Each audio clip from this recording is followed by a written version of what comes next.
I'm like, this is why the HBO series better be exactly to this book, because why else would they redo it if they weren't gonna like give us what we truly could have had? Just to make money. That's true. Okay, don't say things like that. I haven't let that like enter my brain yet, I think, and now I think I'm gonna get upset. I'm taking the magic away. My bad. It's okay, I do that all the time to her. So.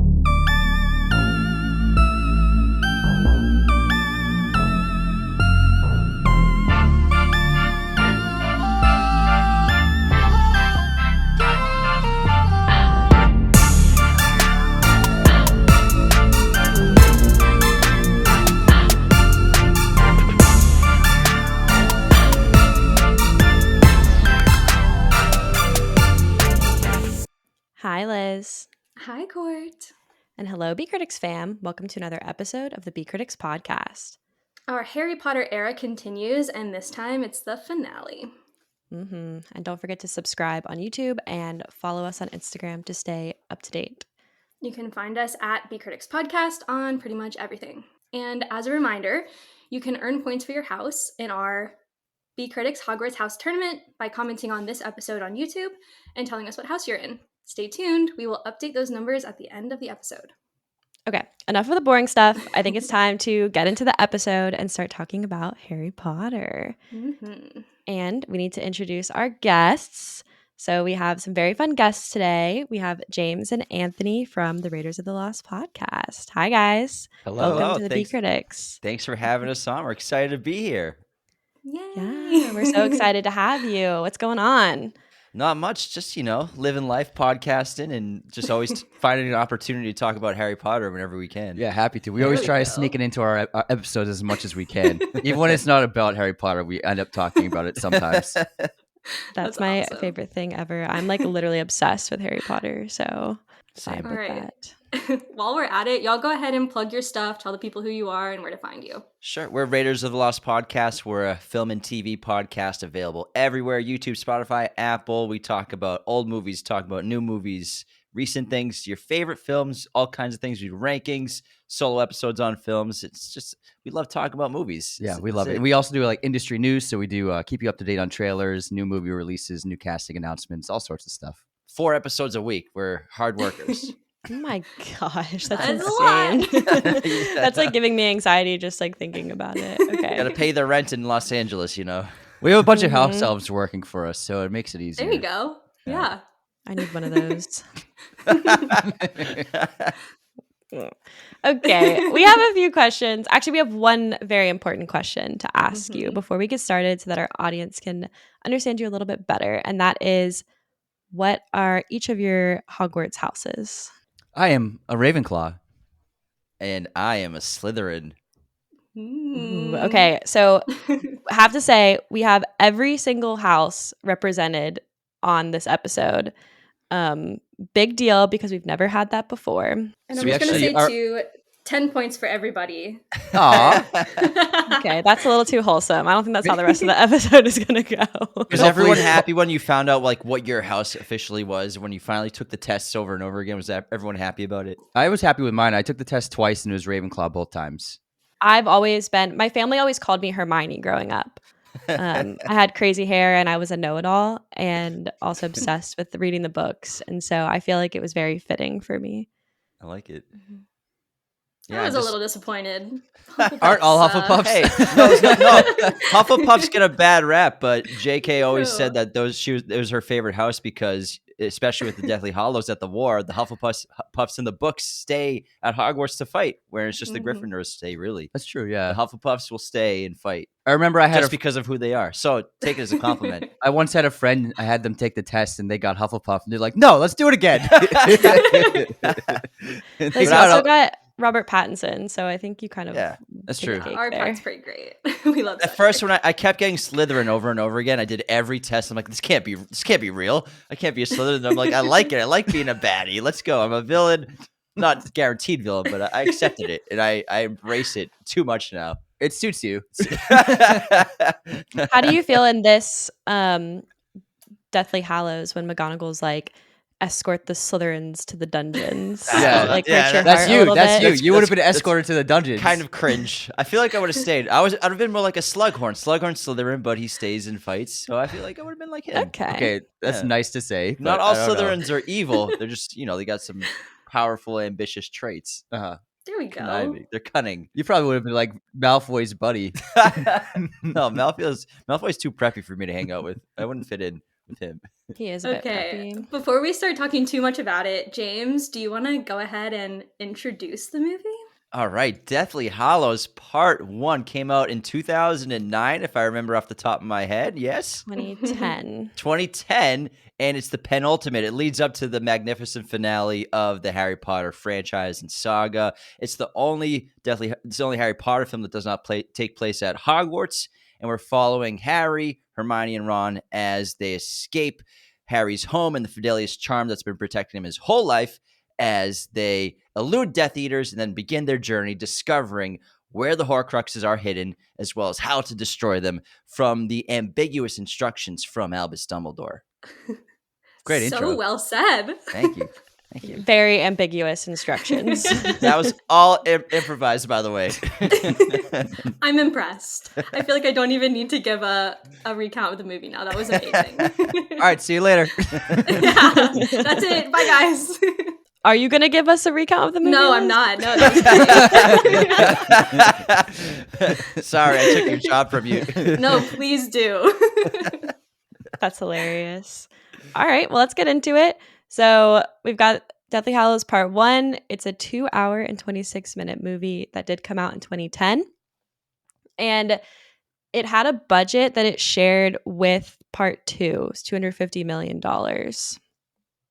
which I think is interesting that they were filmed together. But this one in the box office made $960 million, which is pretty on par with like most of the other movies up until this point. Mm-hmm. I believe Sorcerer's Stone was, 1.1 billion? It made over a billion? Yeah. Yeah, I think that one's the highest Yeah. so far. The third one was a little bit lower in the box office for some weird reason. Even that's my favorite one. I think it's because one. the posters in the trailer, I think it threw people off. Oh, interesting. Because the poster, remember, was like just a close-up of their faces. 3, yeah. As opposed to like more like all-encompassing a story. That's the poster I have in the house. Yeah, it's a great poster, but I think audiences weren't sure about it. Interesting. That makes sense. Yeah. So we've got David Yates again. He rounds out the series with both of the last movies. And then we have a score not by John Williams, but by Alexandre Desplat. How do you say his name? Yeah, he's French. You got it. He's French. Yeah, you got it. Yeah. Yeah. Desplat. Desplat. I did the Italian. Why hand. Italian hand? I can't help it. It's part of my blood, man. There you go. And then not a lot of new like notable cast members for this one, but we have Bill Nighy and Domhnall Gleeson. Yeah, Nighy was a great choice for Scrimgeour. And to open the film, which is the close-up of him, I thought it was Just a really his eyes. Yeah, it's just a very strong opening for It's the movie. bold move to open Yeah. up like that. But then Donald Gleason's Brendan Gleason's son, who plays Mad Eye Moody, so it's cool they have a scene together. Mm-hmm. Yeah, Yeah. that is kind of wild. And don't they say at some point that Bill looks like Mad Eye from his scar or whatever? Oh, looks like yeah, I think he says a bit, something like that. Yeah. Jinx. Bill takes his stakes on the raw side. Yeah, Scrimgeour is better than Fudge at least, so I'm loving him in here.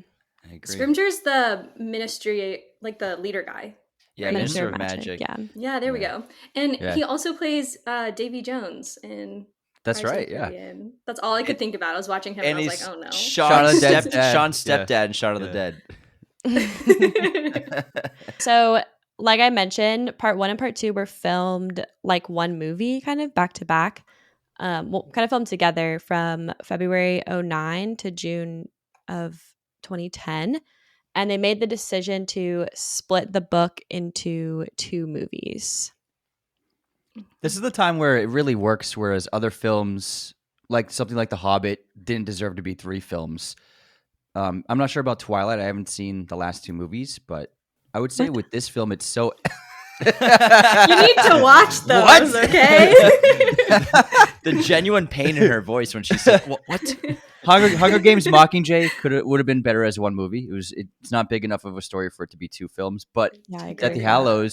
Deathly Hallows is so dense, and there's so many story beats and elements that are vital to the audience's understanding the entire overarching story that it really had to be two movies or a 4.5-hour movie.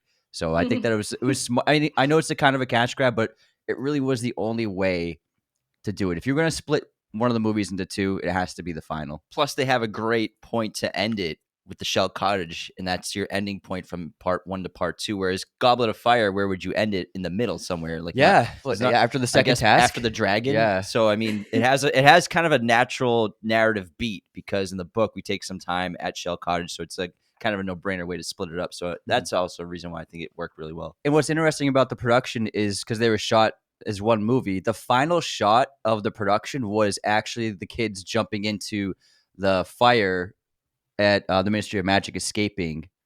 That was like the final shot they did was them jumping into the fireplace. I love when they break in. We'll get to that. Yeah, I like where they ended the movie. I remember actually going to see this in theaters and being like, where are they going to end it? Where like that was like such a big deal to me. And then I also like the pace of this one. It's like the first movie. So the pace of the sixth one felt so fast to me.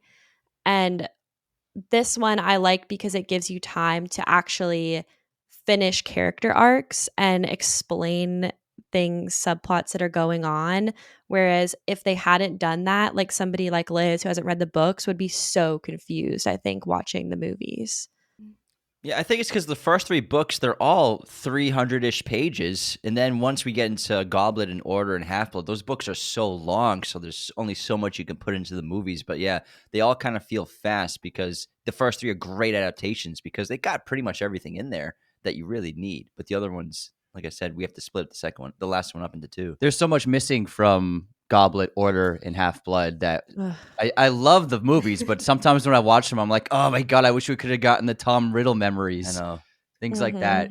But they were able to get everything in Deathly Hallows Part 1. It is, without a doubt, one of the most faithful of all the films. It could be the most accurate adaptation out of all of the films. I actually prefer it to Part 2. I like it more than Part 2. It is more accurate, for sure. Yeah, I mean, the first 2 are pretty accurate to the books, though. Oh, yeah, I definitely. feel like it's hard to beat those 2. I think that's why I love those 2 movies so much, is because they feel so accurate to not only like the feel of the books, but also the actual content. Yeah, Chamber of Secrets is my favorite. I got a poster right here. That one's my favorite too. Nice, high five. You guys are the only 2 in the world. It's a monster movie. I love it. It's great. The first one's my favorite. That's fair. I love it. It's like I the love intro. It. Yeah, the first fish out one of water. Yeah, makes me cry every single time I watch it. I'm not going home. Not really. It's not that part. It's when he gives Neville 10 points. I'm like, honestly, I'm literally like getting emotional under right now. Okay. Even harder to stand up to your friends. I'll fight you. Stop. I can't hold it together. Okay. So part 1, Deathly Hallows, is described by many. I've heard Radcliffe say it in interviews as like a road movie. Y'all already mentioned that it's the first one where they're like not actually at Hogwarts, but it almost feels like documentary vibes, like they're like following them on the road as they're like trying to solve this mystery. That's the strength of the film, is taking us out of the comfort of the environment that we're so accustomed to, because Hogwarts is Harry's home, and so it only makes sense to take him out of that context to make it feel like a real journey. And it wouldn't feel like a journey if maybe the things they had to find were in Hogwarts Castle, which obviously the diadem is at the end. But it's important for him to travel and to go to different parts of the world, and it made it feel like they were on a completely new adventure. All the adventures were always contained, and also it brought danger to it. When you have snatchers, when you have, if they go to Godric's Hollow, and then there's the danger of the snake. So it makes them more at risk of everything around them, and it's a dangerous proposition to get out of the castle. Narratively, it's really exciting, especially when the first time I read the book when I was a kid. I was like, what is going to happen? They're not in Hogwarts anymore. They're all over the world traveling. They're in the city trying to find the Horcruxes. It's really cool. And I think if you've never read the books and you watch the movies for the first time, it has that same effect because we're not, like Andy said, in the comfort of Hogwarts where we're familiar, even though there's always danger at Hogwarts, whether there's a monster, you're playing Quidditch, or you're just in class, you could die. It's still exciting because we're not at Hogwarts. You still feel safe there, oddly, if it makes sense. It's the safest place, Hogwarts. It's no matter how many people get killed. It's the normalcy of almost dying every day at Hogwarts. It's crazy. Like, imagine if you had kids and you sent them to elementary school and like, oh, they might die. There's a basilisk on the loose, but they'll be fine. High probability of severe injuries. Totally normal. Being a wizard comes at a price, okay? True. We've talked a lot about how they like pick and choose when they have to like draw a line for the kids. Like sometimes it's like, oh, fine, they can just like wreak havoc, like run off with spells, and then other times it's like, no, absolutely not. Like you can't walk around in the corridors at night. 50 points from Gryffindor. Oh my god, I just took points from my own fucking house. That's crazy. Okay. Yeah, Chamber of Secrets is blood on the wall. It's like, we'll keep the school open for a couple more days. A serial killer on the loose. Let's sleep in the common room. Let's sleep in the Great Hall. They'll be fine in the Great Hall. Yeah. The parents shall be informed next week. Too much to do. Like the hand gestures is like an old man thing. It's my Dumbledore. My Dumbledore. He never does that. It's kind of natural. Michael Gambon doesn't look real natural, so that's probably why. Okay. Before we get too far into talking about the movie, we just wanted to take a second to say thank you so much for tuning into our Harry Potter and the Half-Blood Prince episode. We are so happy to have you here. Yes, thank you so much for tuning in. And if you are loving what you're seeing, here's a few ways that you can support us. So number 1, you can share the pod with a friend. You can subscribe and follow wherever you listen to the podcast, and definitely leave us ratings and reviews wherever you listen also. And then also you can check out our new partner, Reload. They have a really cool app. It houses movie reviews. They generate personalized movie recommendations. And it's just a place to like build community and connect with friends and creators who also love movies. So definitely go check it out. Yeah, we're on there. You can connect with us and see everything that we're reviewing on there as well. And we do get a small commission for each person who downloads and signs up with our code. It's totally free to you, but we get a little bit of a perk for each person. Yeah, so if you're interested, you should use our code and download the app. Our code is B-Crit, and we'll link everything in the episode description. Again, check out the Reload app with the code B-Crit, and I'll spell it out for you. It's B-C-R-I-T. B as in boy who lived. C as in Courtney. R as in Ron Weasley, I as in Imperious Curse, and T as in Taylor Swift. Love it. Go check it out. All right, y'all. I think it's time to get back into the episode. Are y'all ready to get into the 7 key plot points from Deathly Hallows Part 1? So Let's do it.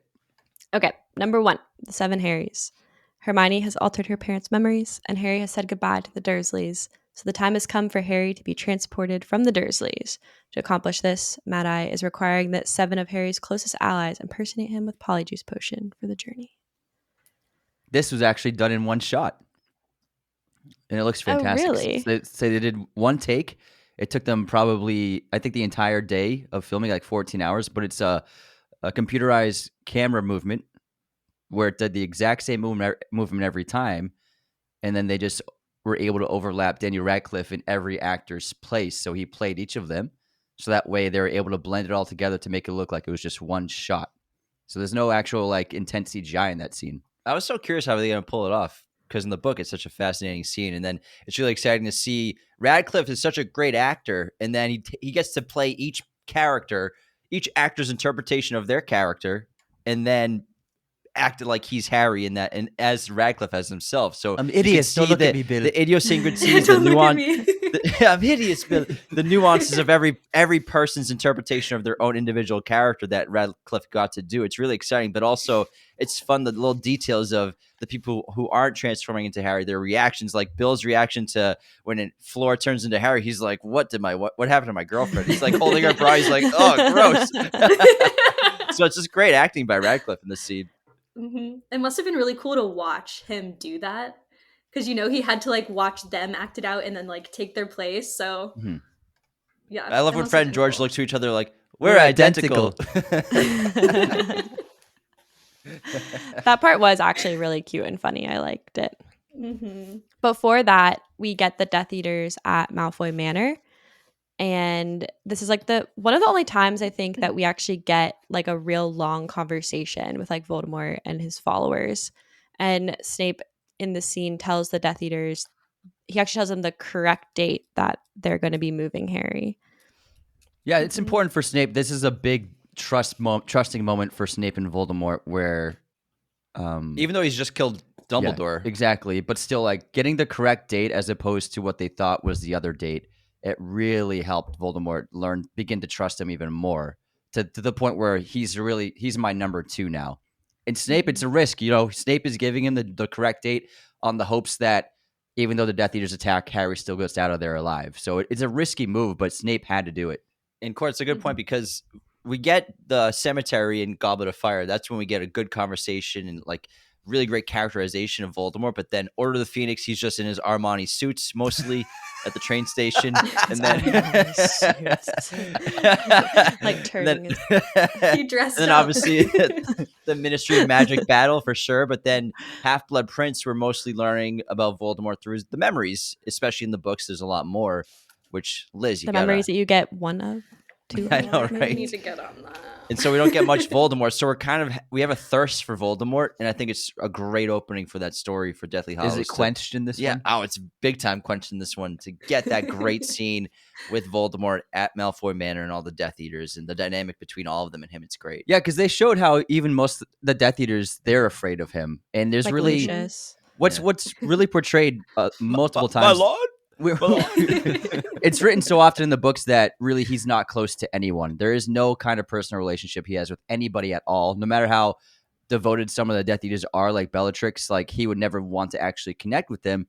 And they portrayed in this scene really well of all these Death Eaters, they're loyal to him, but they are all clearly terrified of him. And even his most loyal servants who were formerly so loyal, someone like Lucius, he's just terrified. He's using his house. He's just fearful for his family.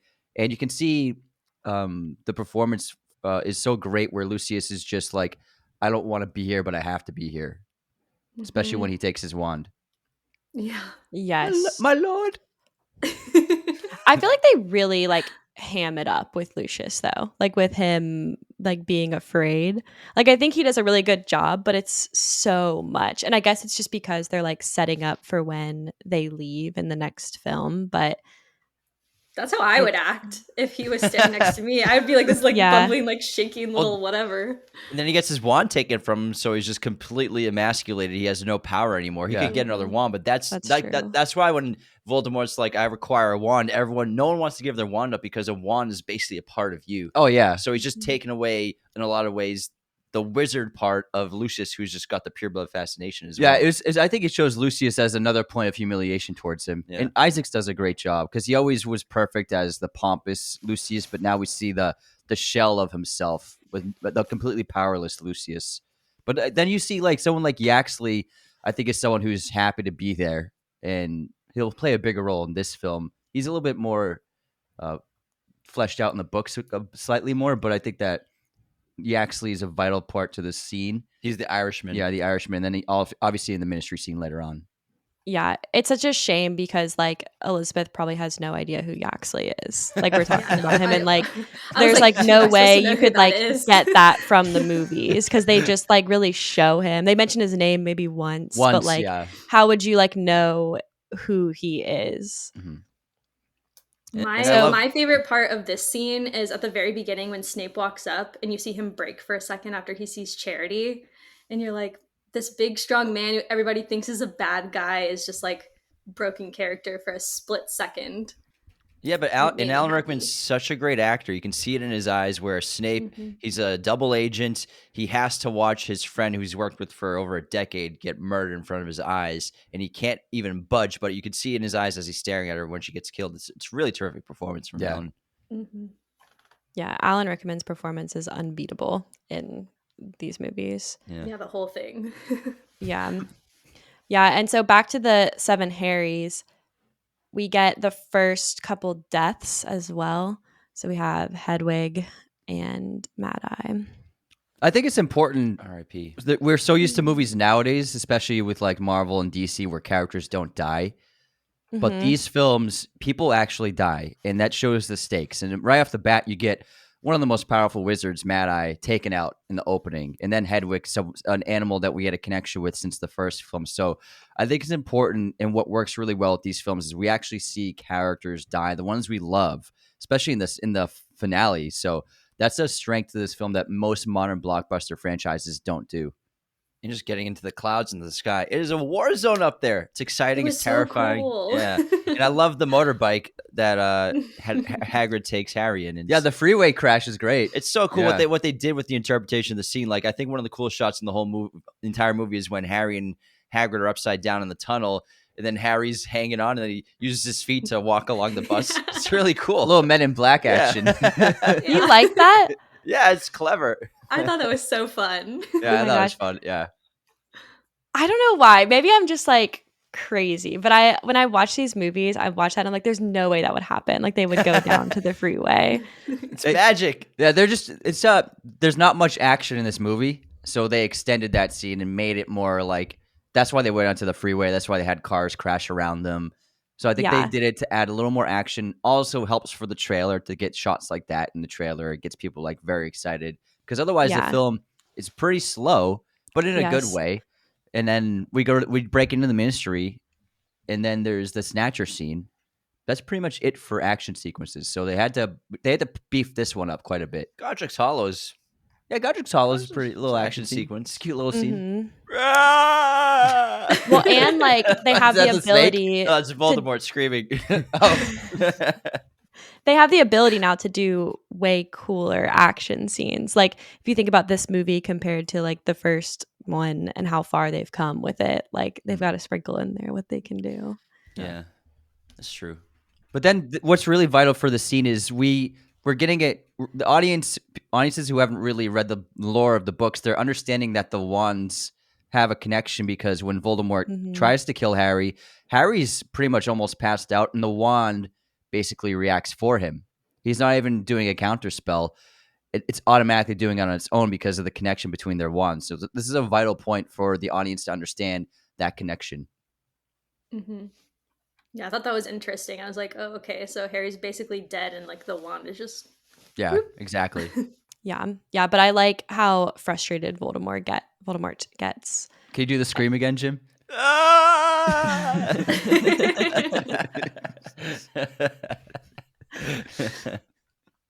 Okay, but they all almost make it unscathed except for Mad-Eye. And that brings us to plot point number 2.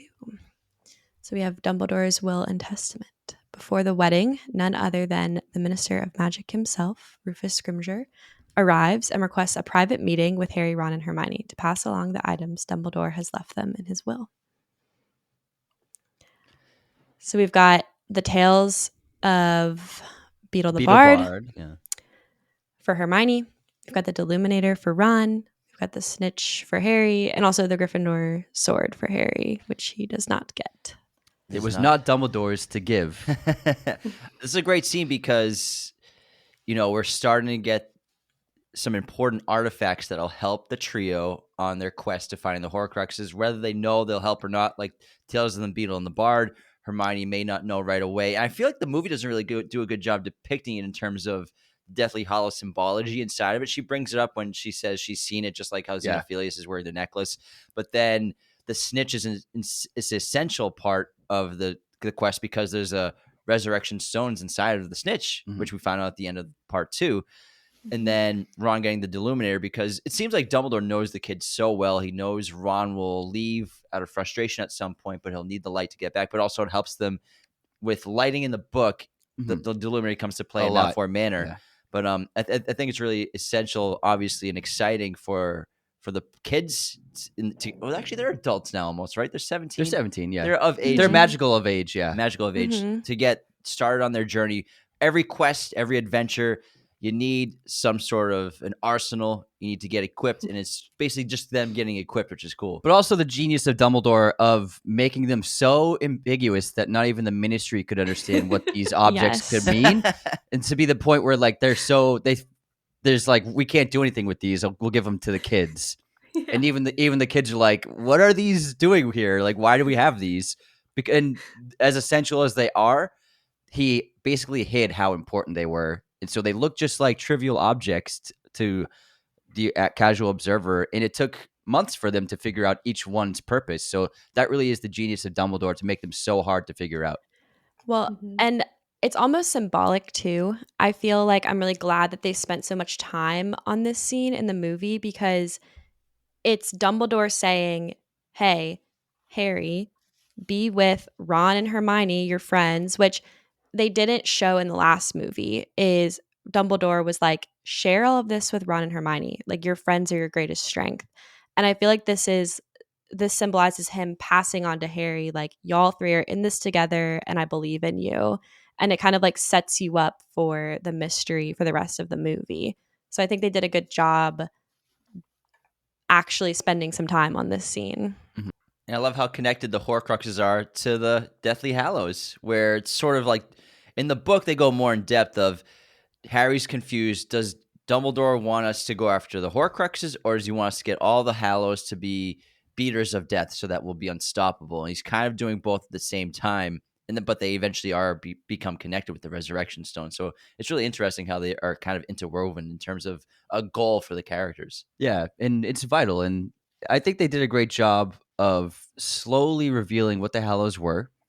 And one of my favorite sequences in all the films is the animated sequence that we'll see when we learn the story of the Deathly Hallows. And it's one of the strengths of this film. This film is highly creative, and that's another sequence that really sets it apart from any others in the franchise. And it's a wedding. Everyone loves a wedding. Yeah. Harry, Although we didn't get the gnomes in this one. no gnomes. No No gnomes. gnomes. And although in the Unfortunately. book also, Liz, I know Harry's supposed to look like a Weasley. He takes Polyjuice potion. Yeah. But it's like, you can't do that for the And movie. then what's the thing in the attic that they disguise the as ghoul Ron? in the attic. The ghoul in the attic. Ron So, makes a yeah. ghoul in the attic to look like him, like he's got. They Like, put him in his bed to make him look like he's bedridden. So Death Eaters go to the Weasleys later on. They're like, "Where's Ron?" And they check, and they think he has an illness. So Yeah. that's why, because they had to explain why Ron Weasley isn't at Hogwarts. But the wedding, it's that question: do you have a wedding right now, or is it too dangerous? But is that the reason to have a wedding? And it's obviously We get both, we get more awkward Ginny Harry moments. Oh my Lord. God, stop, Ginny and Harry. That's Zip the me up, will you? worst. Sit me up, will you? Ugh. I would have Ugh. loved if we got Harry in Polyjuice potion dancing with Ginny. That would have been hilarious. Mm-mm. But then we also learn at the wedding how Dumbledore had a lot of secrets that Harry was unaware of. And there's a big conflict within Harry in this story of, did I really know Dumbledore? Why didn't he tell me all this information? Why didn't he tell me that he was also from Godric's Hollow, where I grew up? Why didn't he tell me about his sister and his brother? So this is a really big point of contention for Harry, of feeling kind of a little betrayed by Dumbledore for all the secrets that he kept from him, because he thought he was so close to the man and looked at him as a father figure. But now he's like, did I even know Dumbledore at all? Yeah, I'm pretty Mhm. impressed with how they were able to get that whole plot line across in the movies, because in the books, it's just like written segments of Rita Skeeter's book that are Mhm. like dozens of pages long, and they like somehow got that across in the movies for somebody who I liked it. Me too. Okay. That brings us to plot point number 3. Ooh. So we've come to the number 12 Grimmauld Place, and Ron discovers that the mystery RAB must be Regulus Arcturus Black, who was in fact a former Death Eater. Harry calls Creature, who eventually admits to knowing of the locket and the need to destroy it. However, it was recently looted by none other than Mundungus Fletcher. And there's something we forgot to mention that the movies didn't do a great job of doing, of showing how important that shard of glass was and what exactly it was, because we get an opening in Harry's room. He just looks at it, he pulls it out of his chest, and it's like, for people who haven't read the books, they're probably like, what the fuck is this piece of glass? But it's very important. So we see that a couple times. We see it again here in Grimmauld Place, and that will obviously play a vital role with Aberforth later in the film. But that's something that I think the movies kind of misstepped, where they didn't, maybe in Half-Blood, they didn't understand how important that would be as a plot point. But I think audiences, if they didn't read the books, they were probably a little confused about this piece of glass. Yeah, it was left to Harry by Sirius, and so was the 12 Grimmauld Place. So technically, 12 Grimmauld Place is Harry's home in a lot of ways, in addition to being the former headquarters of the Order of the Phoenix. And I really love going to 12 Grimmauld Place. It's a home for Harry, because he never really had a place he felt like home outside of Hogwarts. And for him, the idea of living with Sirius here would have been the most magical and incredible thing in the world. But it's interesting to go back after it's just empty and dark and hollow, and to find the locket. And obviously in the books, there's more, where there's that locket in the drawer that they had Mad Eye go look at. They couldn't open. They couldn't open. That was it the whole time. Then learning the secrets about who R.A.B. is finally. Sirius's brother, Regulus, who was a Death Eater, died at the lake with Kreacher, and obviously discovered Voldemort's secret, but only, we can assume, thought he only made one Horcrux. Yeah, I feel like Liz, you probably didn't pick up on like any of that plot, that like Harry now is the owner of number 12 Grimmauld Place, and he's the owner of Kreacher, so that's why Kreacher has to like listen to him. Yeah. Well, I figured that out because the internet told me. But the mirror thing, I thought it was like a piece of, is it Erised? Is that what it's called? I thought the that's mirror of Erised? Oh, no. Yeah. So you thought it was like he was looking I can at, see how you get confused somehow. Yeah. I was like, why is this useful? So yeah, do they never show Sirius giving Harry never the showed mirror? it. So the first time we ever saw it's just a shot of him looking at it as he's leaving the Dursleys' home. It's just, he looks at it, he sees we see a flash of Aberforth, and then it's just back to like an empty room reflection. That's the first time audiences saw the mirror. And it really only shows his eyes, so it could be anyone. It's just so the idea is, in the books, he thinks he's seeing Dumbledore in the mirror, but he's not, because they look so much alike. Yeah. I get so confused. Like when me and Liz talk about the movies, I'll like mention something that happened in the movie, and she's like, "That didn't happen," and I'm like, "Are you sure?" Like I was mentioning that Pettigrew strangles himself, and she was like, "I don't think that happens in the movie." I was like, "Well, how do they escape the cellar then?" That's another great point. It works better in the book, for sure. Yeah. And sometimes, like we've talked about this, sometimes the changes make a lot of sense, because it wouldn't, I don't know, it wouldn't make sense to like portray it maybe the way that they did in the book with just like a piece of dialogue. Like instead they do a piece of action in the movies because it's better to watch. And also keep in mind, like this is a studio, they probably, for something like this that's PG-13, we don't want to show someone strangling themselves. Yeah, I've actually read that's the main reason that they cut that out, which kind of makes sense. But because like shooting a spell at someone, that's different from like it's more intense for kids to see, like self-strangulation. They may not understand that it's not suicide. But it looks like suicide. That's a great point. Yeah, so that's definitely a studio change for sure. But 12 Grimmauld Place is also important because we're getting the building of Ron and Hermione's relationship. You know, it's teased at the wedding. Ron sees her in the dress. He's like, "Oh my God, she's so pretty." And then they fall asleep holding hands. She's teaching him piano. He's not even paying attention to the piano. He's just staring at her a little creepily. She's like, dude, look at the keys. But building that is really important for obviously the finale of Deathly Hallows, to finally get the kiss that I think is the ugliest kiss in film history. It's just the back of Rupert Grint's head, but it's important to build their relationship. There's not a single good kiss in this whole thing. There isn't. That's not true. A single one. They all look awful. David Yates is terrible with romance. He's a very capable director, but he's horrible with romance. The Fantastic Beasts. I hope that doesn't reflect into his real life, but man. Here, ready? Tie her shoe. Ready, go. Tie his shoe. But also, in Grimmauld Place, Dobby's back, and we finally get to see Dobby again. And It's really such a upbeat moment, and he's so charming and charismatic. And they bring back Mundungus Fletcher. We learned that Mundungus. Are we skipping ahead too far according to your outline right now? No, we still Okay. no. We need to talk about the ministry scene next. Yeah, so yeah, oh, yeah. I don't think we've gotten there. Because that's like later in Grimmauld Will you Place. let me get to it? They don't spend that much time in Grimmauld Place in the movies, yeah. so You want to keep talking about the piano scene or what? Okay. Then they bring back Mundungus, and we learn that he abandoned Mad Eye because he was the only one on that mission in the opening action sequence who didn't want to be there. He was basically coerced and kind of forced to do it. And we also learned that he's gone through the Grimmauld Place and he's nicked it off. He's rifled it and sold off some of the belongings. And one of the things he sold off was this gold locket. Bleeding gave it away, didn't I? And this woman bought it. She was a very strange woman, and then he recognizes her on the cover of the newspaper, and it is none other than Dolores Umbridge, which is like, oh shit, fuck, she has it. Oh my god, of all people to have it. There she is, right there. I love it. Just seen it, didn't I?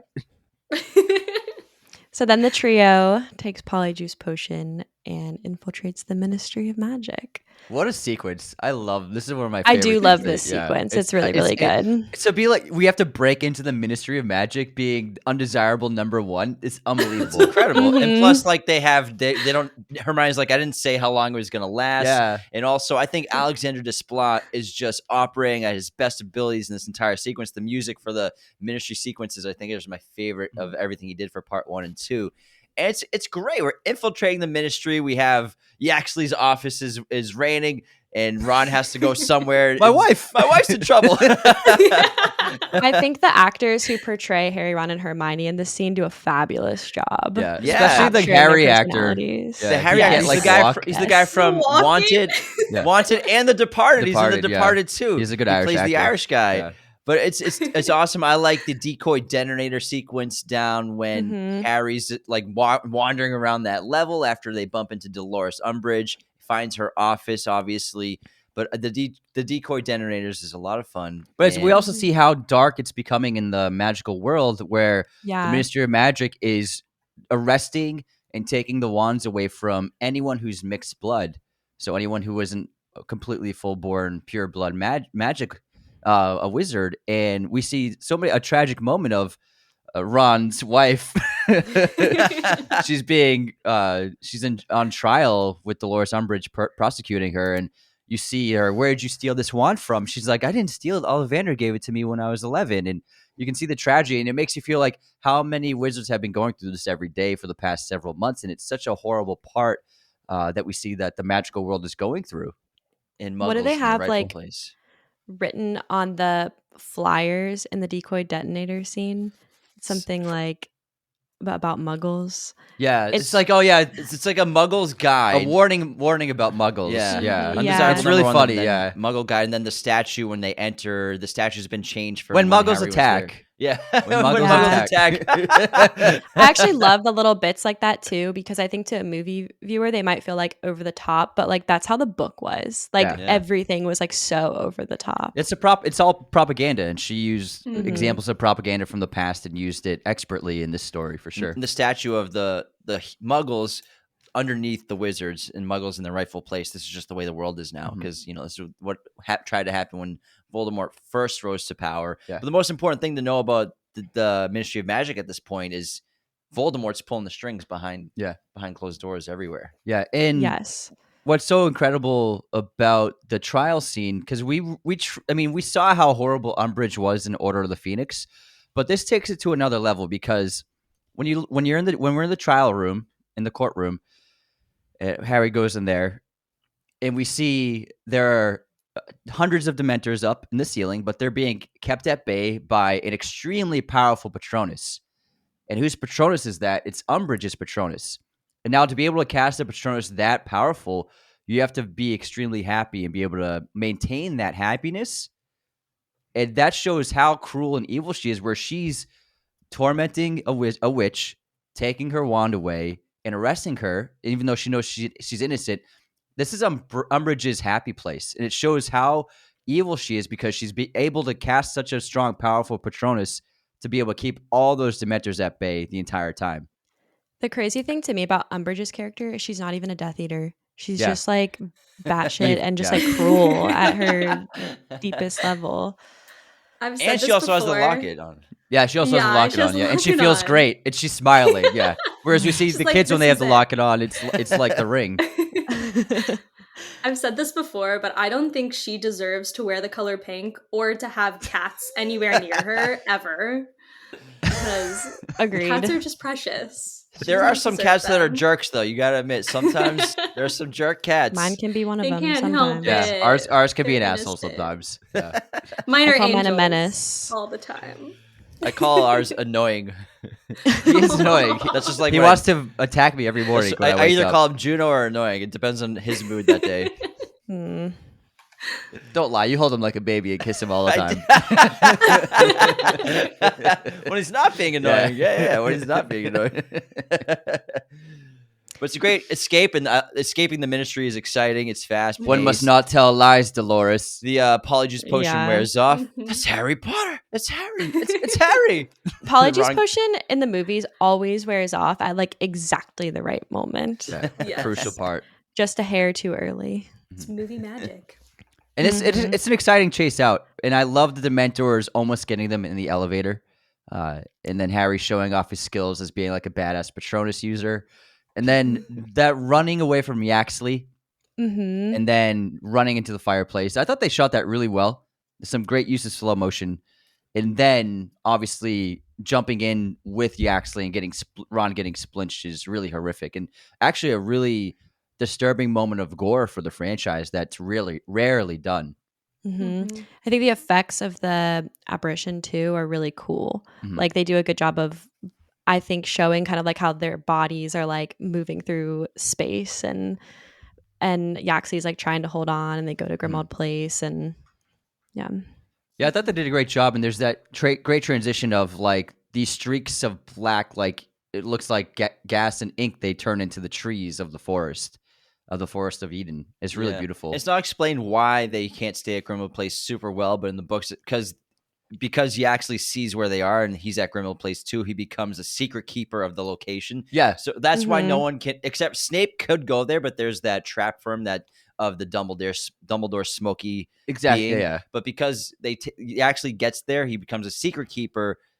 Liz, just so you know, and so he can access it, which means he can bring other people there. So that's the only reason why Grimmauld Place was a safe haven for them to be. And the Dementors actually, I mean, the Death Eaters, they knew Grimmauld Place was, and there's actually always a crew of Death Eaters watching the exterior of Grimmauld Place. But there's a right on They the can't get top in. of, yeah, right at the doorstep is like this invisible barrier where the kids always apparate onto, so they're able to go in and out of Grimmauld Place without the Death Eaters right there seeing them.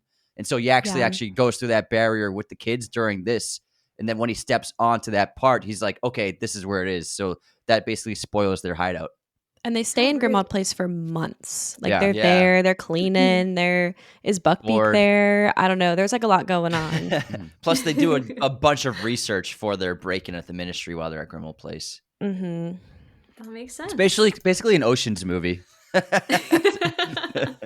Yeah, should've it's done it with- interesting because even though this movie has like the slowest pace of a lot of the films, it still is like rushed in that way. Like they have to like time jump all of that. Yeah. Mhm. Before we move on to the next key plot point, something that we've been doing for all of these is doing a temperature check on Ron, because Ron is my favorite character, but he's kind of wishy-washy. And so we do like is he hot? Is he cold? How's he doing? Like, what do we think of Ron for this movie? And I will let you guys decide what you think. Well, he just got splinched, so he's in Yeah. bad Bad mood. shape, yes. He's about to be very cold. He's about to be a complete asshole for the next Angsty. 30 minutes. angry. He's not even wearing the locket. Jealous. Yeah. He's He starts super off insecure. so warm. He's super Yeah. insecure in the Mhm. second half of this film. That's just his personality, though, Yeah. because he's always been in Harry's shadow, and then he kind of, because he's upset about being splinched, he thought Harry would have more of a plan, even though Harry told him everything. Grumpy Ron is at Do you think we'd be full- finding a Horcrux every other day? staying at a 5-star hotel, be home for Christmas with Mum. Drinking butterbeer. But also Ron, he has the troubles that the other two don't have, whereas Hermione's parents' memories were wiped, so they have no risk of being hurt by Death Eaters. Harry's family is dead. Your Ron, parents are dead. your parents are dead. Exactly. Ron has a huge family, and they're all at risk. So that's something that the other two don't have to deal with. Yes. So that brings us to plot point number 4, which is Ron leaving. It's sad. But it's very built up sad. tension because, like we said, he starts to get jealous of Harry and Hermione because their spirits are higher than his. They're still working together, even though they have no leads for quite a while. Yeah, and I'm they're still bouncing here. around. But he's starting to get jealous of them. It's like, is there something going on between these two? It's really like that perfume discussion, Yeah. where they encounter Snatchers right at the barrier, and that Snatcher can smell her perfume, and then they obviously get away and they don't notice them. And when they're coming back to camp, Ron overhears them talking about her perfume, and he's like, in his mind, he's like, why are they talking about Hermione's perfume? Or like, were they like doing something together? And then eventually they both kind of figure something out. Hermione figures out that the sort of Godric Gryffindor was embedded with basilisk venom to make it stronger and so it could destroy a Horcrux, basically. It takes in that, which makes it stronger. And then Harry also says that he wants to go to Godric's Hollow. Is that what he says there? Oh no, the Not yet. The snitch. The snitch. He puts his No, lips that's on it. later on. Is that later on? Yeah, that's when they're after by Ron themselves. leaves. So they kind of both discover something. Yeah, Harry does discover something. I can't think of it off the top of my head. I can't remember it either. They're both like, "Oh yeah, this is awesome." But that's when Ron's playing with the Deluminator. He's like, "Yeah, I'm still here," because he takes the light away from them as they're talking. He's like, "Hermione, you're a genius," and yeah. And then he gets upset. Then they fight. And is that when he leaves? That's when he leaves. Yeah, that is when he leaves. Yeah. What a I think dick. they might be.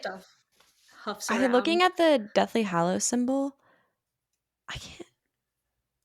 So Hermione. I think Hermione points it out when they're alone on that rocky surface cliffside. So this is when Hermione's like, oh my god. Yeah. Then they talk about the sword of Gryffindor. Yeah. But then Ron's like, but the problem is the sword was stolen, and we have no access to get it. And that's when he starts to get upset. He's like, goes. so now we have to find another thing, and that will lead to another clue. Exactly.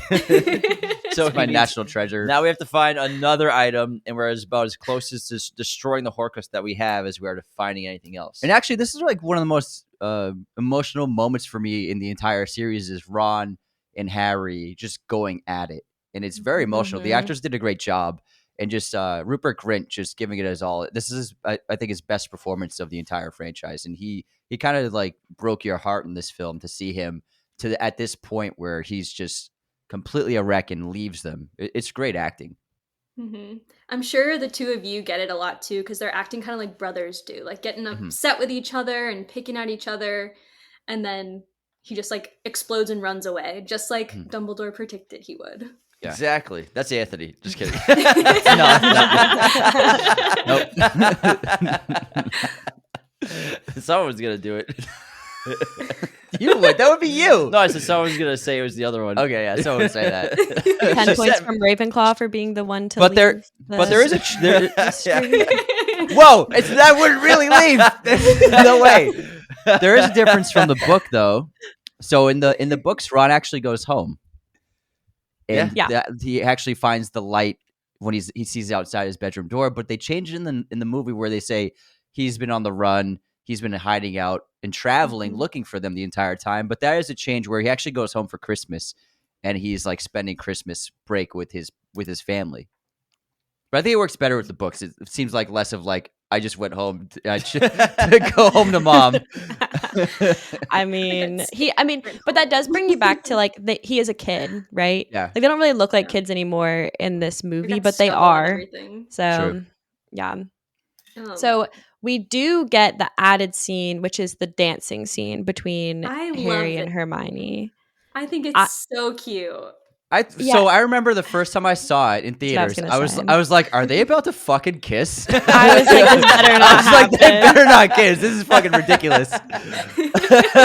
Now I'm just like, I don't love the scene, but it's there. He's just being a good friend. He knew that she needed some cheering up, and it worked. I will say, I don't know. Yeah, this watch through, I actually enjoyed it. I've never enjoyed it before because like I remember watching it the first time in theaters and like cringing the whole time, being like, "What is this scene? I hate this." I cringe like, when I see it. yeah, but I it think was it's cute. I also think the- he gets a little too Radcliffe-y. He breaks character. Yeah, he does. It's like that's definitely like how Radcliffe would act. Like when he does like But the not silly how dance, yeah. you think that's totally Yeah. Radcliffe. Yeah. That's not Harry. That's not Harry. That's Harry, not Harry. No, Harry's But too like cool that's for Daniel that. Radcliffe, yeah. Harry's not cool. Harry's just very reserved. Stoic. And yeah. whereas Radcliffe, he's like a self-deprecating humor, like he'll do that. And I love Radcliffe, but that's definitely not something Harry would have done. So when I see that, I'm like, that's Radcliffe. That's not Harry. He's breaking it. He's breaking character right now. Harry would never do that. Well, then they decide to go to Godric's Hollow. Mm-hmm. And they're not in Polyjuice Potion again, but fine, whatever. They have to pick and choose when they do that. I'm not coming back as someone else. It's an important scene. You know, this is Harry's never been home before. This is where everything happened. This is where his family's from, his father's from.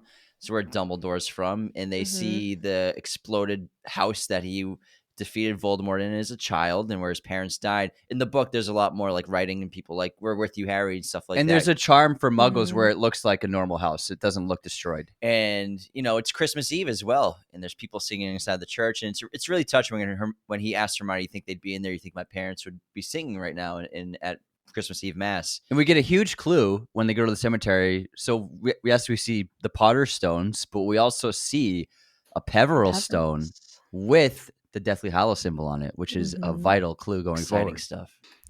Very exciting. Bathilda Bagshot is creepy as hell. Harry, for some reason, decides to follow her. Yeah. It's a really clever scene, yeah.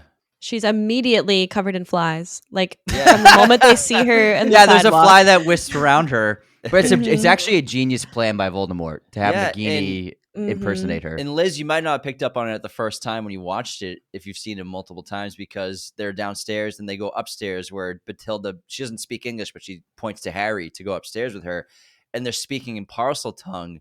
So maybe you might not have noticed that Harry doesn't understand right now that he's speaking to a snake, which he really is, because he doesn't realize when he speaks it. He never realizes. Understands. Like, he has really, no idea. Yeah, it just comes out. So I spelled parcel tongue. What? Yeah, so maybe people might have gotten confused. Like, why is he hissing at this? Because lady? they showed them hissing. Yeah. Yeah. I think it would have worked better if maybe they showed them speaking English, so it's Harry's interpretation and perspective, but then maybe they did a camera shot right outside the room. We actually heard that they were hissing. They should have captioned it, though. Yeah, I think that would have worked better because Harry, like Hermione hearing it or something. Yeah, because the way they shot it in the film is it makes it look like Harry knows he's speaking parcel tongue, but he doesn't. Yeah, Or I definitely didn't pick captioning up it on would have that. been good. Yeah. Well, I think they went Chamber of Secrets route. Yeah, you're right. when Yeah, they did that in It's Chamber. the same yeah. exact situation in Yeah. the dueling club when he accidentally, everyone thinks he set the snake on. True. What's What are his you name? getting at? Yeah. But he's just speaking. He doesn't understand he's speaking. True, parcel yeah. tongue. It is chamber style, yeah. But also, there's another huge difference because they did a great job when the snake turns into itself and starts attacking. But something that happens in the books is that Nagini actually alerts Voldemort. So Voldemort literally apparates. He goes there and he almost catches Harry and Hermione. So they did a great job with this scene. I understand why they didn't put it in, but like as they're escaping Nagini, Voldemort like just arrives and he sees the kids apparate out. So he like got so close to getting them in the book. It's crazy. I wonder why they would take that out. I don't know why. Yeah, Actually, honestly, it's one of those things that I never understood it either because it's not that big. It's of a scary deal. part of the book because you realize Voldemort's on his way. Yeah, and like he literally, as they're apparating out the window, they jump out the window in the book, and he's like gets to the window frame. He's like, "Oh my god, I almost got them!" It's really close. It was And shocking. It actually makes it make more sense too. Like that that Voldemort was trying to lure Harry there, so that like when he did that, the snake would alert him. So when you don't have that, it's like, what was the point of this whole Bathilda Bagshot thing? Yeah, I guess. But also, important plot point here is Harry's wand gets destroyed and broken, which, from an audience perspective, is really dangerous for Harry because he's had this magical connection with Voldemort's wands, even though he's using other wands as well, where they're sort of brothers. Now he doesn't have his Phoenix Feather wand. He's going to be in trouble. Where's my wand, Hermione? Where is my wand? No. I think that scene is funny because they've been like chatting for so long and like I think they show them like go outside of the tent that they've already set up and then like sit down, and then he's like, "Where's my wand?" And that's when she tells him. I'm like, I feel like you would already know. You wouldn't have made it this far without having a wand. True. Poor Okay. Harry. I know. Plot point number 5, the doe. So Harry, on watch duty, I guess with Hermione's wand, sees a glowing doe in the woods. He follows it to an iced over pond and notices at the bottom the gleaming hilt of the sword of Gryffindor. So he dives in for it with the locket around his neck. And audiences, if who hadn't read it, they might not have understood that he found the doe. He followed the doe because it was a doe, because it was his mom's Patronus, and so he felt like this can't be nefarious. Like this can't be someone trying to lure me to a trap. Let me follow this doe. It just felt right for him to follow that. Always. Now, fun fact about this scene. So the doe obviously is a Patronus, blue light emanating from it and illuminating the forest around it. They actually used a dog on set that they put blue lights all over. No way! And so a dog, it was a trained dog that was walking around set. So it's not CGI light. It's actually blue light enhanced, obviously, with CGI. So it's a little. I love that. There's a dog with just like blue light walking around. It's really That's cool. so He's cute. like he's in a That's Tron cute. suit. I gotta see this. I gotta see this. Yeah, we gotta find some behind the scenes footage of the doggy. I know. We should make a clip about it. That would be a great It's very clip. cute, but it's a good practical effect and it works. Whenever I see this scene, I'm always like, Harry, why didn't you warm up the lake with like a fire charm or something? And the thing with it is He's so the dumb sword has to sometimes. be the sword's at the bottom of the lake for a reason. You know, it has to be somewhere where someone has to prove their bravery, their courage, Mhm. and their strength to be able to Wield it. Gryffindor traits. obtain Yeah. the sword of Gryffindor. So it Yeah. has to be through an obstacle. And he also almost dies. This is actually, we see that the Horcrux, it does have a piece of Voldemort in it, and it can, in a way, act physically, and it almost strangles him to death. And then I like how they kept it a mystery, because it's like that in the book of who pulled him out, who grabbed the Mhm. sword. And when you're watching this movie, you're like, oh shit, was this whole thing a trap? They did a perfect job portraying it, because that's how I felt when I read this scene in the book. And then we see that it was Ron, and he's back. I love this scene. I And love then the we- sound design. Sorry. Yeah, it is good. Yeah. But then we get the best part of this scene, which is when Harry opens up the Horcrux for Ron, and we see his worst fears. It's interesting because, you know, Harry wants Ron to feel as a part of this as everyone else, and he wants Ron to be the one to destroy this Horcrux so that everyone kind of takes part in destroying Voldemort together, because it's not only just about Harry, it's bigger than him. It's bigger than you might. Yeah. Mhm. You know? Mhm. And I think he understands that, like, Ron needs to destroy his insecurities and overcome his fears to maintain a constant presence with them and never feel like he had to abandon them again. So I think it was important for him to overcome the Horcrux and what it presented itself as to him. Mhm. Yeah. I will point out too, just to be silly, that they do this like close up on Daniel Radcliffe's toes. And I don't know like what it is about directors and feet, but if there's a chance for someone's feet or toes to be in a movie, it is. I was like, of course the feet are in there. His bare feet. Yes. There's a lot of moments where there's bare feet in these movies. Like Luna's feet.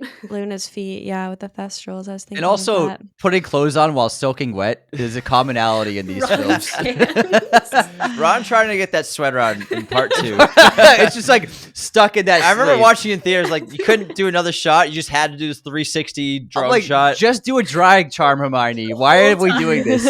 I understand they wanted to do it in one take, but I was like, she could just dry the clothes in a second, like just like they do in the books. Like they don't have to put them on soaking wet. You could cut to Harry. Mhm. Yeah, I need more. Which movie is it where Hermione's like, "Your wand, Harry, your wand." Your wand! In In Goblet of Fire. Yeah, with the fucking dragon. Use your fucking wand, bro. You're He's gonna just like die. running around doing nothing. What do I do? Hiding. They use one of these spells I spent weeks and weeks training to do. Okay, well, Ron's back, so that's all good. Talks about the light in his chest and his What a love for- moment. yeah. Keep talking about that light going inside your chest, pal. I think she'll come Come around. I like how he's trying to be on her side for everything, and he's like, "We should vote on it. I vote we go." And they're like, okay. Emma Watson does a really good job of being angry at him too. It's pretty good Yeah. acting. I'm always mad at him. Weasley, you total ass. You total arse, Ronald Weasley.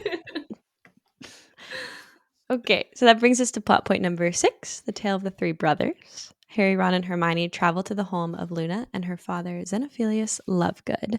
Looking for information on the weird triangular eye-looking symbol Hermione notices is inked in her copy of the Tales of Beetle the Bard. And Rhys Ifans was, like every other role in this film, in the other films, perfectly cast. He was Yes. excellent as Xenophilia. Yeah, Amazing. And very well costumed as well. Yeah. a lot of questions answered here. I love the tale of the Beetle and the Bard and the 3 brothers with the incredible animation, that just like smoky animation. It's really cool. Midnight. Mama always said midnight. Midnight. Twilight's good. Even better. I do love the animation, and I think like people in general like the animation. Like I don't think I've ever heard anybody be like, this animation is bad or was boring or anything same. like that. I think it's Yeah. fantastic. It's like I said earlier, one of my favorite parts. It's one of the most creative, artistic parts of the entire franchise. It's and the great. cool thing It about was the story. nominated for an Academy Award. Oh Yeah, wow, that's right. Yeah. Yeah. The cool thing about the story was learning about the Hallows, but learning specifically about the invisibility cloak. And you're thinking, and Mhm. obviously in the book they go into detail, like that sounds like Harry's invisibility cloak, where there's nothing like it. It's one of a kind. It's Mhm. impenetrable. It's doesn't perfect. damage or anything. Yeah. It's perfect invisibility cloak. So are the Hallows real? Because that's what we're always wondering. Do they even exist? Mhm. And They do. Zeno is obviously trying to stall because they've taken his Luna. I don't know if they don't do it in the movie, but they go up to Luna's bedroom and there's a Mhm. mural of all of Luna and all of her friends. Like, yeah. Harry's there. Harry's there. That would have been Hermione, like Ron. Midsommar shit, like Yeah. in her bedroom. And Like Liz, a giant mural that she painted. It says friends with like a bunch of hearts. Yeah. And there's also something that happens. So when after the story and Xenophilius says, tells him that they have Luna, and he says Voldemort, that's when the Death Eaters arrive. Now, Mhm. what's not said in the movies is Voldemort actually put a spell that he did taboo on the word Voldemort. So if somebody says the word Voldemort, so if somebody says the word Yeah. Voldemort, Death Eaters will be able to find their location immediately. So that's why And Harry this stopped scene- saying it. yeah, so they stopped saying it. Oh, okay. So that's why they never said his name in the entire first hour and a half of this movie. No, And they then- do. They say it in the cafe. That's Okay, how you're the right. Death That's when the how Death Eaters show up. Eaters find them in the Mm. cafe. So they learned throughout the course of that book, they learned that taboos have been put on the name. So then they stopped saying it. And that's why in this scene, the Death Eaters show up right after Xenophilius says Voldemort. So they kind of allude to it, Yeah. but they really needed to explain it, I think, for the Yeah. average audience. It's because Ron is the one that's trying to get them to stop saying Voldemort. And they're like, why? What's the big deal? And he's like, I don't know, a jinx doesn't maybe. feel Like, right. Like Yeah. it doesn't feel right. We should add some respect to his name because of how horrible he is. But that's something they could have done that in the movies. They could They have could've. because they kind of imply, like, they do a shot of Xenophilius looking out the window and a crow flies away, and I think they hint that like maybe as a non-reader of the books, it could be like maybe he told the bird to tell the Death Eaters that they were there, but it really is him saying the word Voldemort is why they showed up. One thing that they also don't explain is that Harry, Ron, and Hermione make a point to stay long enough for the Death Eaters to see Harry so that they Yeah. don't kill Xenophilius. Yes, Yeah. Good point.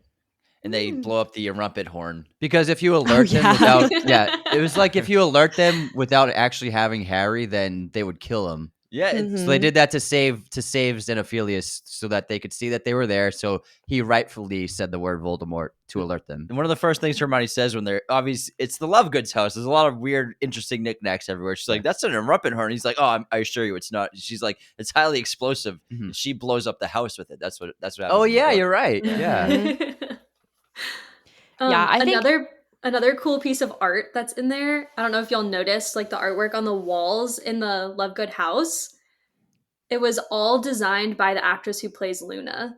Oh wow, no way. When she was like getting into character, she made a bunch of drawings of like magical creatures and just like pretty things, and they used that on the walls in the Lovegood house. I wish we could have gotten her mural. Look at it. If she had actually made it, that would have been something. Mm-hmm. She's perfect. Yeah, she's fantastic. I love her so much.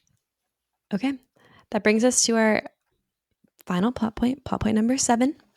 Harry, locked in the dungeon at Malfoy Manor, desperate for help, pulls his shattered piece of Sirius's two-way mirror out of his sock. He locks eyes with another piercing blue one and asks for help. Seconds later, none other than Dobby the house elf appears to save the day.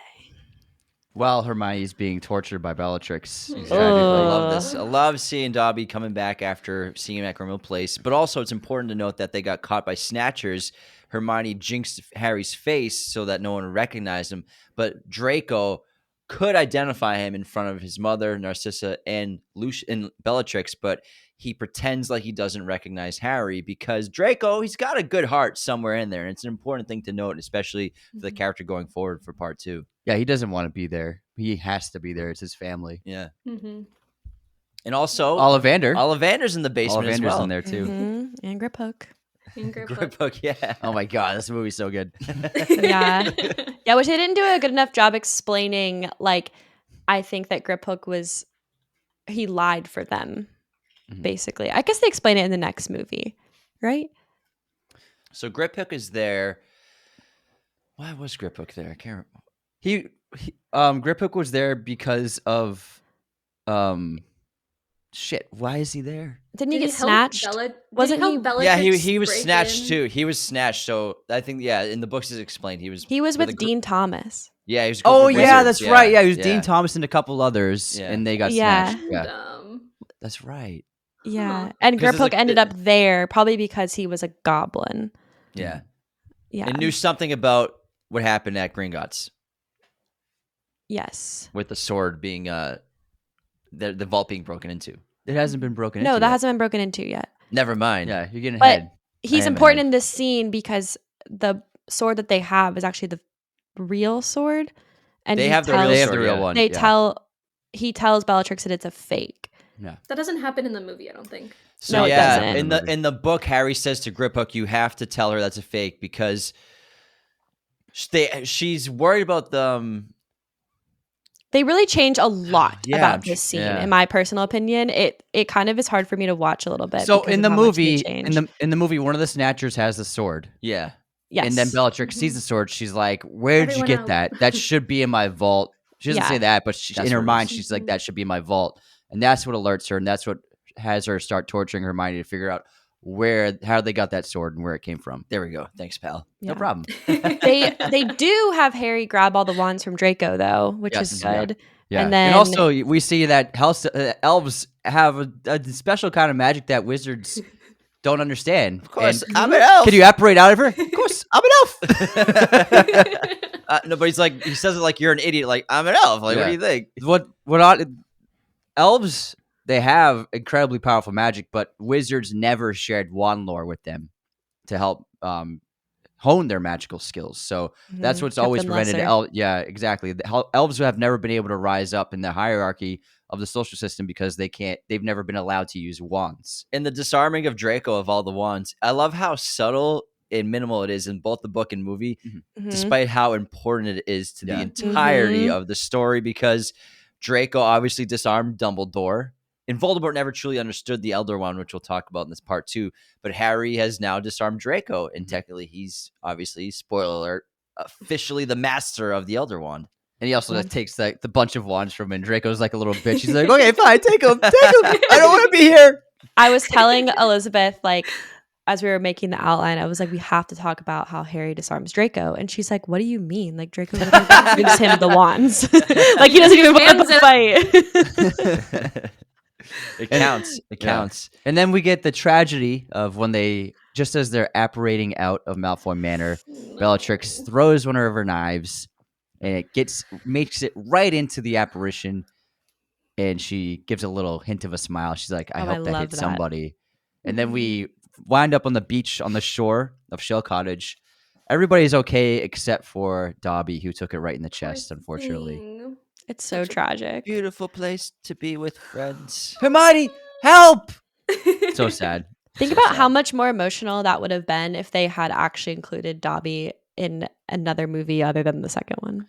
Yeah. Goblet of Fire. He should be in Yeah. that movie. Oh my I mean, gosh. He gives Harry the gillyweed. He does He it. saves his life. Ugh. I know. And like the HBO series better have Spew. It better have Creature and Oh, they'll have and Spew. Winky. They'll have Spew. It better have all of Yeah, them. Winky. Yeah, Winky's. I think they might even go so Drunk far as to Winky. have Hermione having like protests with I other think students. so. I bet they'll do They probably that. will.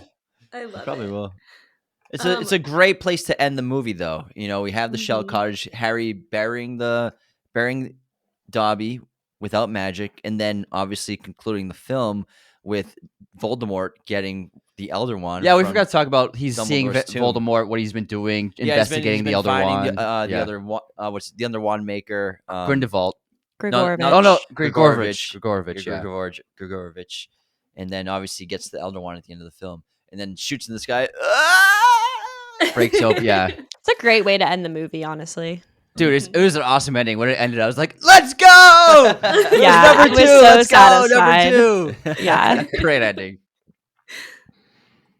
And I love the shot of him when he breaks open the tomb of Dumbledore, and he just like crawls up on him, and then Puts we get his face there, right? yeah, we get that shot, the 2 shot of him just looking down at Voldemort, like 2 halves of the top and bottom of the frame. Although, if you think about like logistically, he like crawled on its body to get that shot. Yes. I called it grave robbing in my notes. I was like, Yeah. Voldemort goes grave robbing. And Grave Literally what he robbing, did. yeah. Imagine if he took a Tomb nap with him, robbing. like Tom Ripley and Talented Mr. Ripley. on the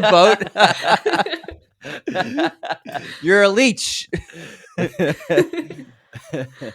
All right, y'all. So that brings us to the end of the movie. Is there anything that we didn't get a chance to talk about that we need to? I think pretty much everything integral to part Yeah. 2 we've mentioned. Yeah. I think we got all the important bits. Liz, anything from you? No. Okay. Well, I think it's time to rate the movie. So James and Anthony will let y'all rate it first. And as a reminder, we rate on Letterboxd, so 0 to 5 stars in half-star increments. Gotcha. I have a 4.5 out of 5 on this. Yeah, I have a 4.5 as well. Okay. Liz? I gave this one 4 stars. Nothing compares to number 2, so give it 4. Nothing compares to 2.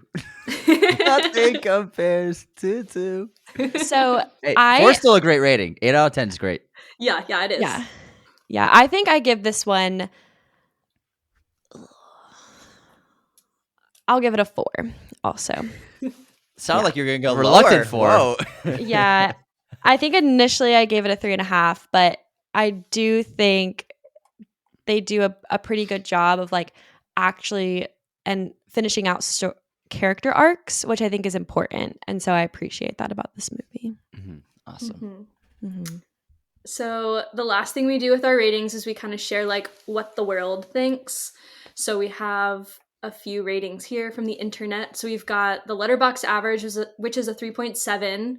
So it's lower than what we've given it, but that's still low. pretty good for Letterboxd because people Yeah, love to Letterboxd. hate on movies on Letterboxd. Letterboxd is harsh. It's like some of my favorite movies have such low ratings, and I'm like, what? If you're above a 3.5 average, I feel like that's pretty good on Letterboxd. Definitely. Mhm. The tomato meter gave it 77 and the audience score is an 85, which is pretty good. IMDb's also a 7.7, and then 86% of Google users said they liked the movie, so overall really positive. Yeah, scores. 7.7 on IMDb is great.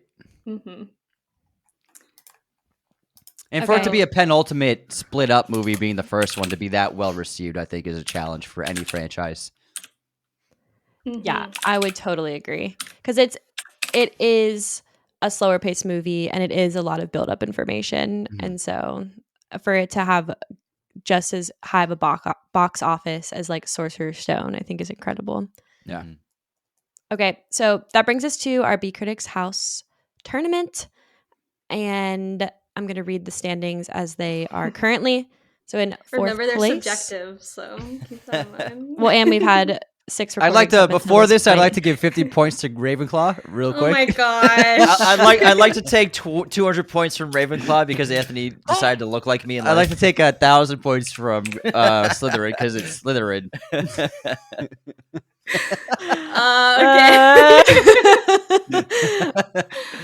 Just kidding. You don't- Okay, you don't- I feel like the next recording is about to be insane. We'll, you don't- those are jokes. You don't have to really put those in. Okay, hang on. Just put the Slytherin one in. It's like negative 800. Okay. Okay. In I fourth did place. give Ravenclaw the 50 points. In fourth place with 210 points, we have Slytherin House. Well done. We're gonna come back. In third place with 295 points, we have Ravenclaw. In second place with 300 points, we have Gryffindor. Mm-hmm. Wow. And in first place, somehow, we have Hufflepuff with 320 points. Mm-hmm. Wow. Interesting how the two hosts are on the top. Well, Court, you shouldn't worry about it because Dumbledore's just gonna come in and get you a win. He's just gonna give Yeah, you yeah. 50 extra points. End of the day, Yeah. Gryffindor's gonna You'll win get 500 points like right before they announce every the year. winner. Count on Dumbledore hooking them up. Yes.